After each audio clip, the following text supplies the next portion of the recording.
Well, I know this is an odd way to start a video, but yeah, I just found a really good deal on a part for the work truck and figured I can't pass up on it, so we're going to go check it out and possibly get it for the old beater daily driver.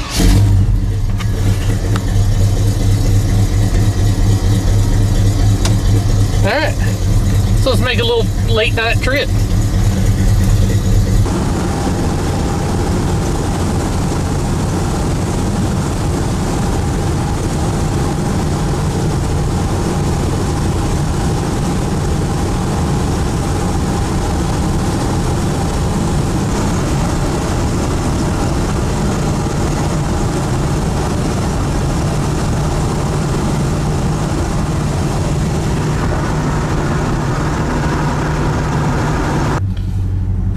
Time to go home.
So, bought this cow induction last night, $250.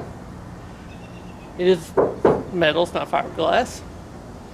Felt like that was a good deal. It's a little damaged, but considering the freight cost of buying one alone, I think I did a pretty good deal. So, for example, Autometal Direct Triplus, if you can see it, Triplus, steel cow hood, $400, and this is obviously before tax, so you include that later, it's going to suck bad, and $200 freight. That's a minimum of $600. I got it for $250. I got it for less than half the price.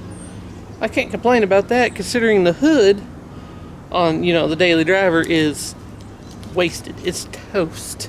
You may not remember the hail damage, or the hailstorm that did a lot of damage to both these vehicles. Of course, also damaged the hood on this one severely bad. And you can probably see how many dents are on this thing. It's just riddled with dents. There's no saving this hood. It's even got the crease line in several places.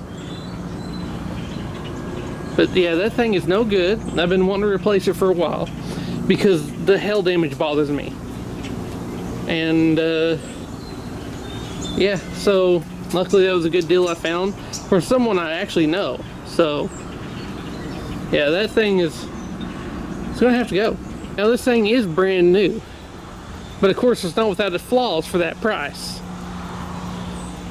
This showed up to a body shop locally damaged.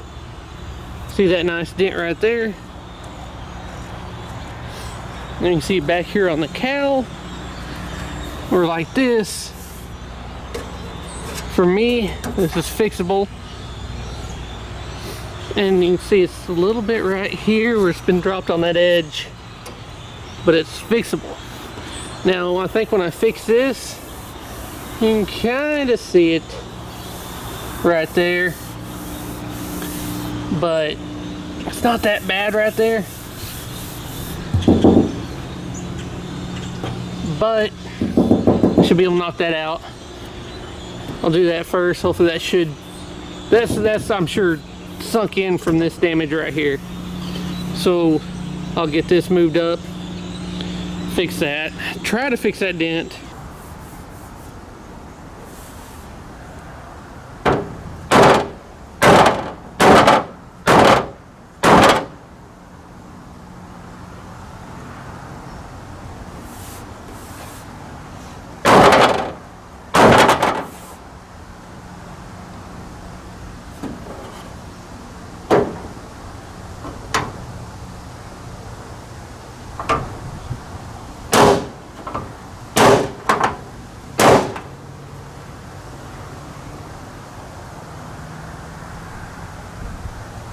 Especially right there.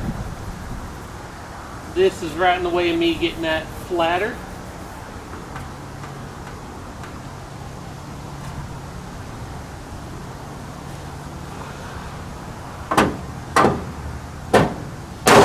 Because even if I do that, I'm still hitting this first and not really even hitting the other piece.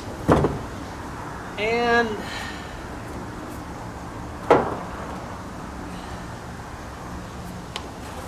oh, looks like it might be spot welded in there and just kind of barely attached there, and it's moving here, so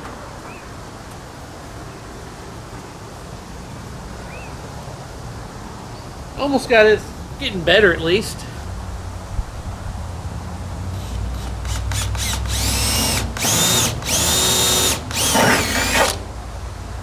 Hole for more, make it lighter weight and more air in and out.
Where's the other bolt now? There it is.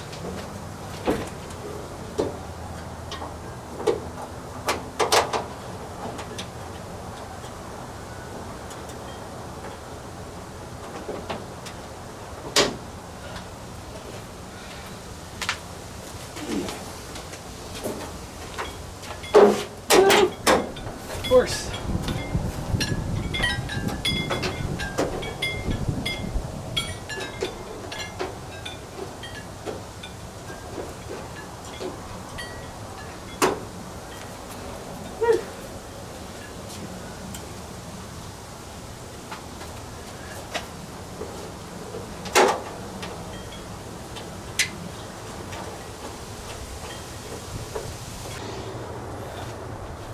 Now it's time to test the hood and make sure these pins are where I want them. That one was a little crooked for that hood. Now I'm going to make sure they're straight again.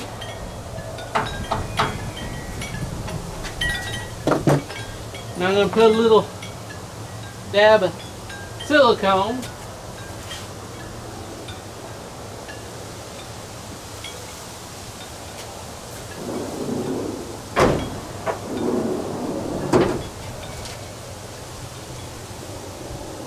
And yep, shows me exactly where to drill my new holes.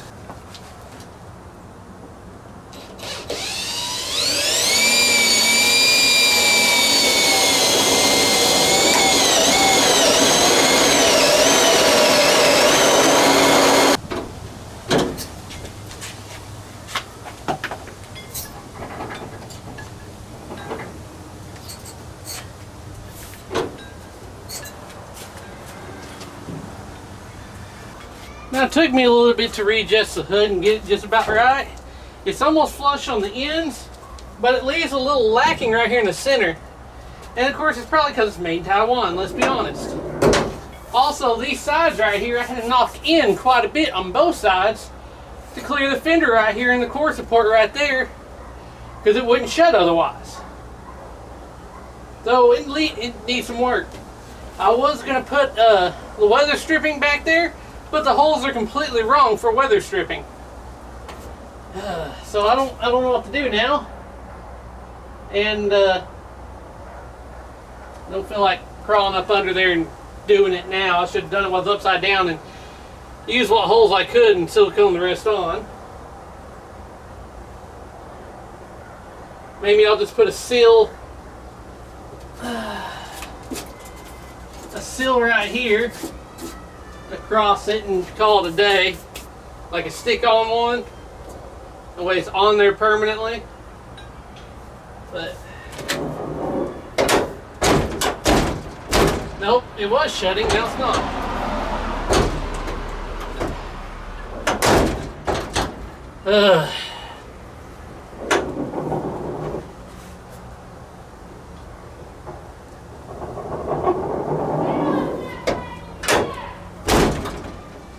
Well, it worked once, now it don't work again.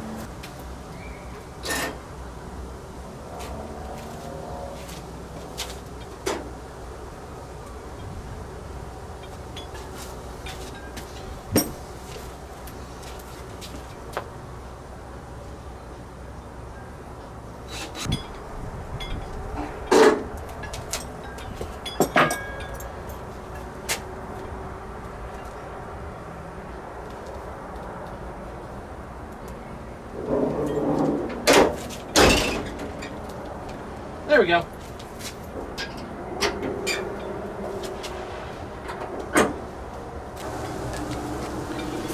I couldn't really get to that dent very well. And there's a little tiny one you can barely see.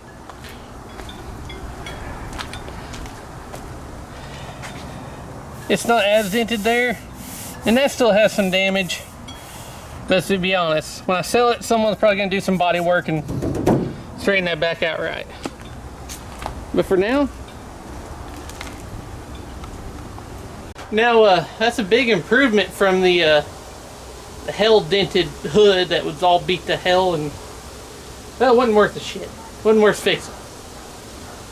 When I go to sell this truck eventually, it might bring a little bit more, get more attention with this cow induction hood on it. And if you can see, I put cow induction emblems on it.